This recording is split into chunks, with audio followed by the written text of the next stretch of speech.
Analysis. Jawar Mohammad. The internal and external unrest that is rocking Oromia and Ethiopia is a mistake made to consolidate the power gained. Jawar Mohammad. March 11th. The vice chairman of the KFO and political analyst. Finfani, February 11th, 2023. The internal and external unrest rocking Oromia and Ethiopia is a mistake made to consolidate the power gained, said the vice chairman of the Oromo Federalist Congress, OFC, and political analyst, Jawar Mohammad.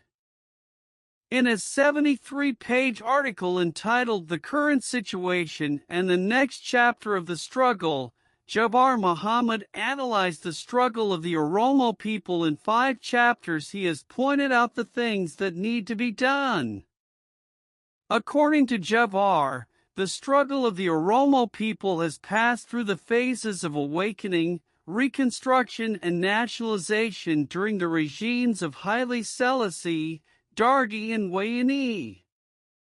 The Oromo struggle in the past years has led to the overthrow of the foreign regime in 2018 and the emergence of a dictatorial Oromo faction, according to Jawar's analysis. The Oromo people have been able to take power out of foreign hands through the recent round of struggle. But today, oppression and poverty continue. Why? The short answer is that we have taken power out of the hands of foreigners and put it in the hands of an Oromo person/group, but not in the hands of the Oromo people.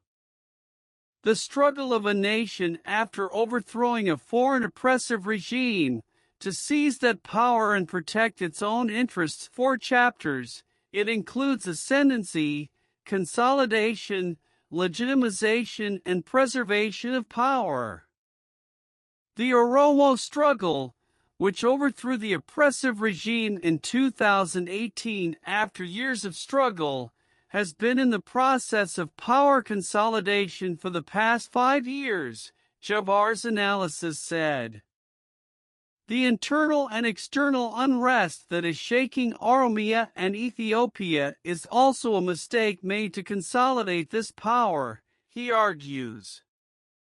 The Oromo struggle did not use the power it took over to solve the problem, but that power became a source of new harm. Jawar Mohammad.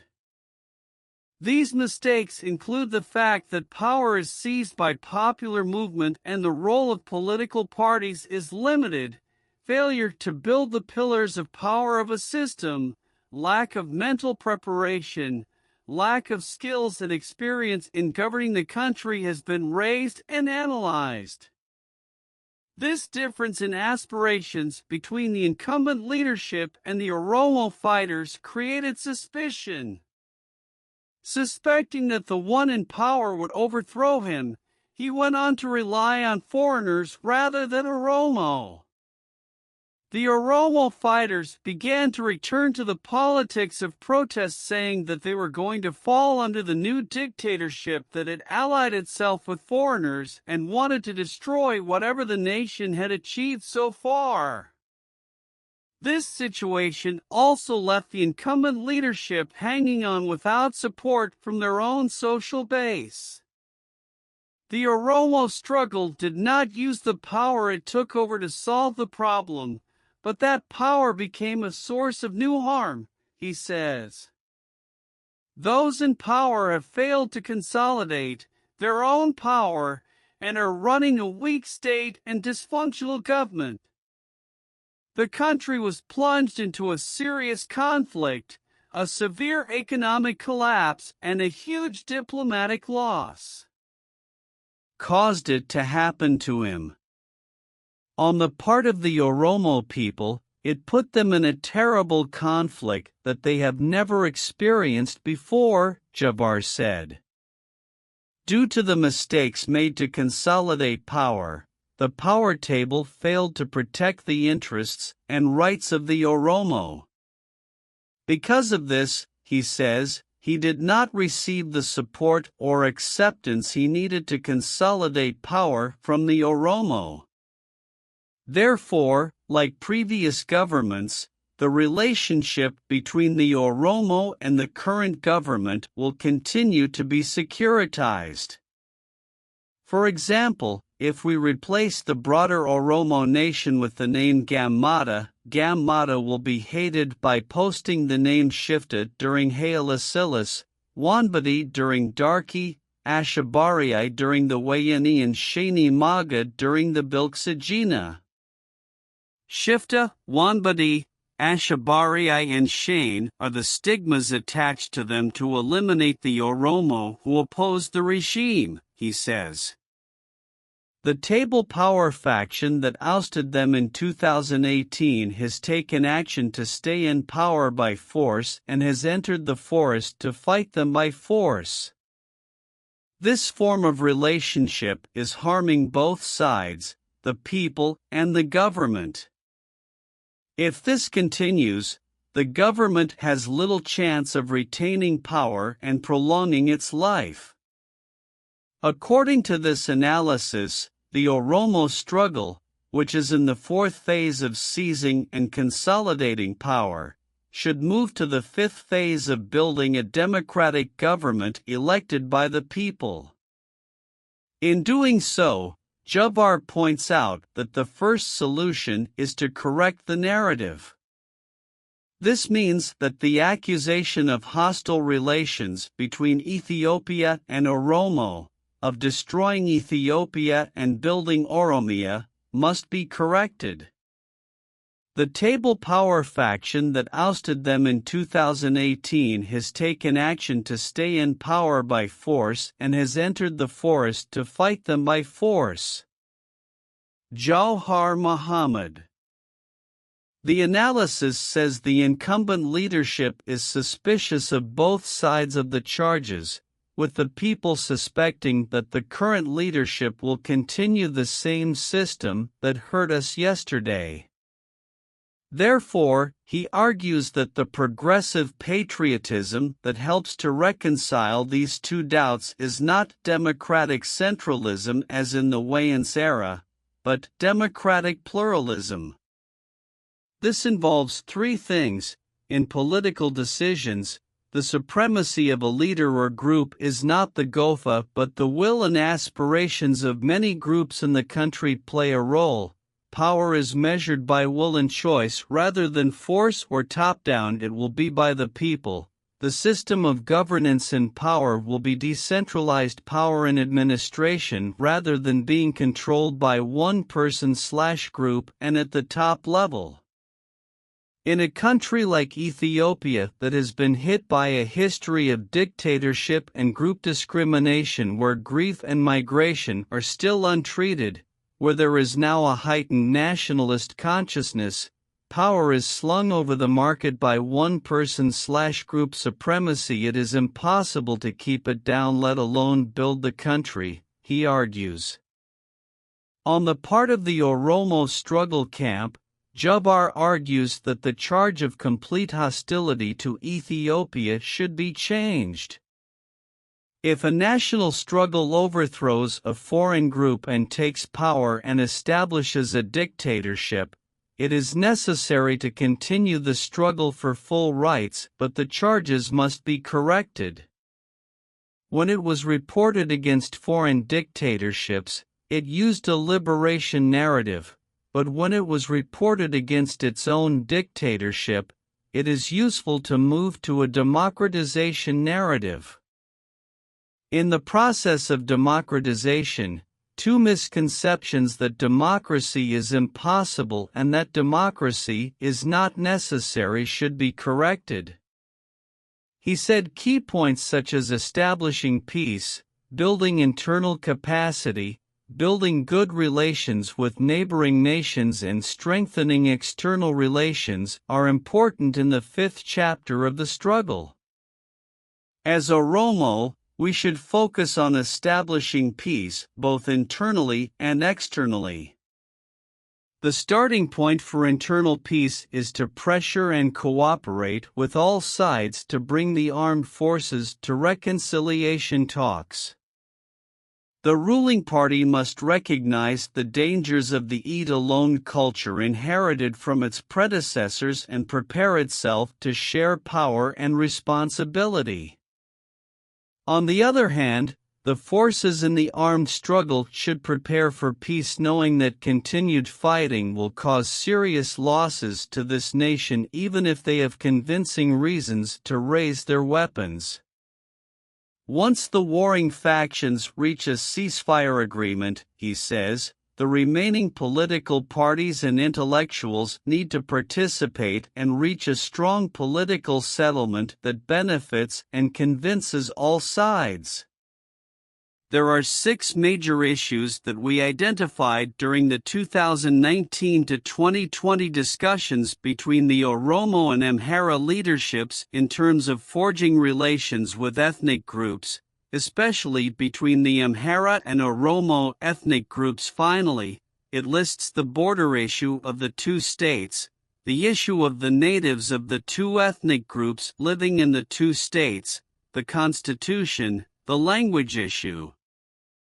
He says it will be necessary to strengthen internal strength as a deterrence tactic on the one hand and hold formal dialogue with the Amhara political leadership on the other to prevent these issues from leading to conflict.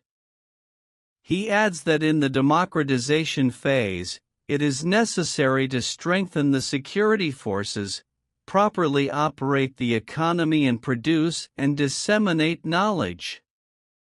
Jawar Mohammad. Source: Addis Standard Part 1 of the full article of the analysis of Jawar Mohammad. Analysis: the internal and external unrest that is rocking Oromia and Ethiopia is a mistake made to consolidate the power gained. Jawar Mohammad. March 11th. The Vice Chairman of the KFO and political analyst. Finfani, February 11, 2023. The internal and external unrest rocking Oromia and Ethiopia is a mistake made to consolidate the power gained, said the Vice Chairman of the Oromo Federalist Congress, OFC, and political analyst, Jawar Mohammad. In a 73-page article entitled The Current Situation and the Next Chapter of the Struggle, Jawar Mohammad analyzed the struggle of the Oromo people in 5 chapters. He has pointed out the things that need to be done. According to Jawar, the struggle of the Oromo people has passed through the phases of awakening, reconstruction, and nationalization during the regimes of Haile Selassie, Dargi and Wayini. The Oromo struggle in the past years has led to the overthrow of the foreign regime in 2018 and the emergence of a dictatorial Oromo faction, according to Jawar's analysis. The Oromo people have been able to take power out of foreign hands through the recent round of struggle. But today, oppression and poverty continue. Why? The short answer is that we have taken power out of the hands of foreigners and put it in the hands of an Oromo person/group, but not in the hands of the Oromo people. The struggle of a nation after overthrowing a foreign oppressive regime, to seize that power and protect its own interests for chapters, ascendancy, power. It includes consolidation, legitimization, and preservation of power. The Oromo struggle, which overthrew the oppressive regime in 2018 after years of struggle, has been in the process of power consolidation for the past 5 years, Jawar's analysis said. The internal and external unrest that is shaking Oromia and Ethiopia is also a mistake made to consolidate this power, he argues. The Oromo struggle did not use the power it took over to solve the problem, but that power became a source of new harm. Jawar Mohammad. These mistakes include the fact that power is seized by popular movement and the role of political parties is limited, failure to build the pillars of power of a system, lack of mental preparation, lack of skills and experience in governing the country has been raised and analyzed. This difference in aspirations between the incumbent leadership and the Oromo fighters created suspicion. Suspecting that the one in power would overthrow him, he went on to rely on foreigners rather than Oromo. The Oromo fighters began to return to the politics of protest, saying that they were going to fall under the new dictatorship that had allied itself with foreigners and wanted to destroy whatever the nation had achieved so far. This situation also left the incumbent leadership hanging on without support from their own social base. The Oromo struggle did not use the power it took over to solve the problem, but that power became a source of new harm, he says. Those in power have failed to consolidate their own power and are running a weak state and dysfunctional government. It plunged the country into a serious conflict, causing a severe economic collapse and huge diplomatic losses. On the part of the Oromo people, it put them in a terrible conflict that they have never experienced before, Jawar said. Due to the mistakes made to consolidate power, the power table failed to protect the interests and rights of the Oromo. Because of this, he says, he did not receive the support or acceptance he needed to consolidate power from the Oromo. Therefore, like previous governments, the relationship between the Oromo and the current government will continue to be securitized. For example, if we replace the broader Oromo nation with the name Gammada, Gammada will be hated by posting the name Shifta during Haala Silas, Wanbadi during Darki, Ashabarii during the Wayani and Shani Maga during the Bilksajina. Shifta, Wanbadi, Ashabarii and Shane are the stigmas attached to them to eliminate the Oromo who oppose the regime, he says. The Table Power faction that ousted them in 2018 has taken action to stay in power by force and has entered the forest to fight them by force. This form of relationship is harming both sides, the people and the government. If this continues, the government has little chance of retaining power and prolonging its life. According to this analysis, the Oromo struggle, which is in the fourth phase of seizing and consolidating power, should move to the fifth phase of building a democratic government elected by the people.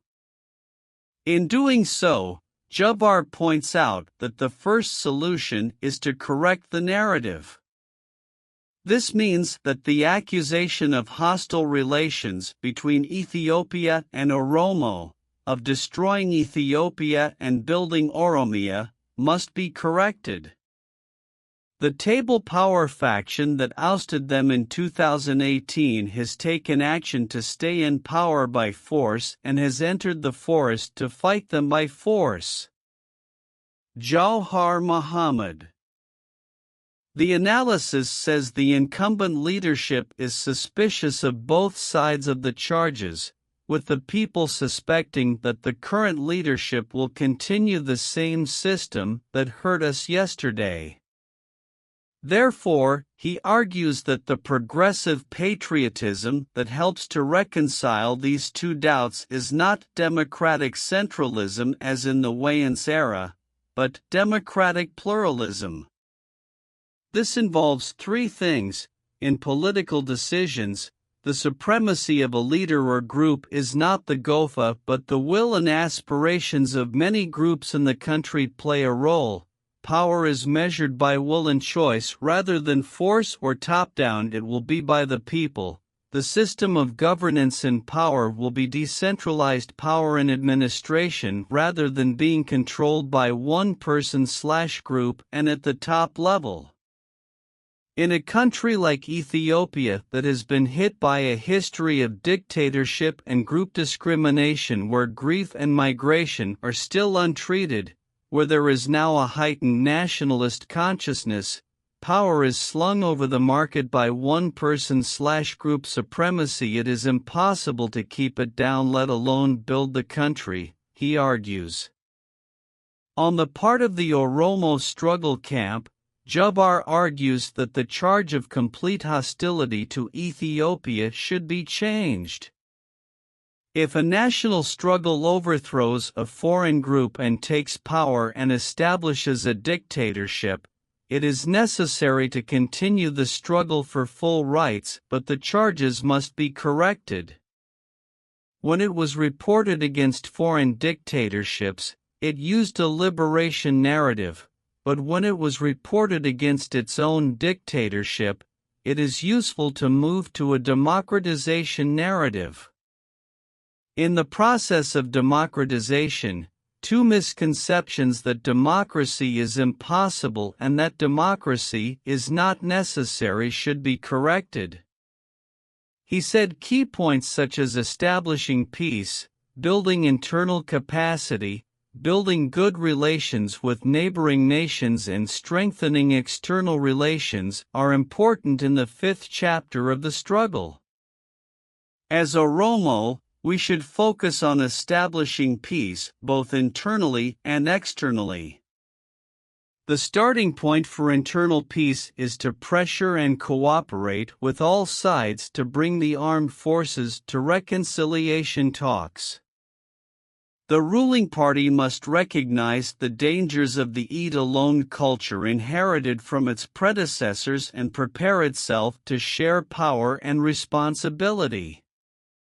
On the other hand, the forces in the armed struggle should prepare for peace, knowing that continued fighting will cause serious losses to this nation even if they have convincing reasons to raise their weapons. Once the warring factions reach a ceasefire agreement, he says, the remaining political parties and intellectuals need to participate and reach a strong political settlement that benefits and convinces all sides.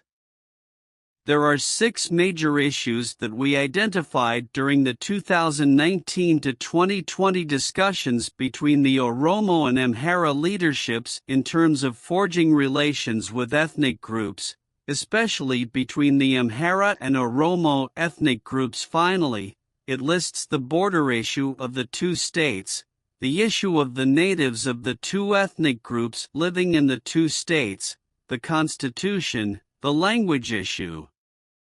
He says it will be necessary to strengthen internal strength as a deterrence tactic on the one hand and hold formal dialogue with the Amhara political leadership on the other to prevent these issues from leading to conflict. He adds that in the democratization phase, it is necessary to strengthen the security forces, properly operate the economy and produce and disseminate knowledge. Jawar Mohammad.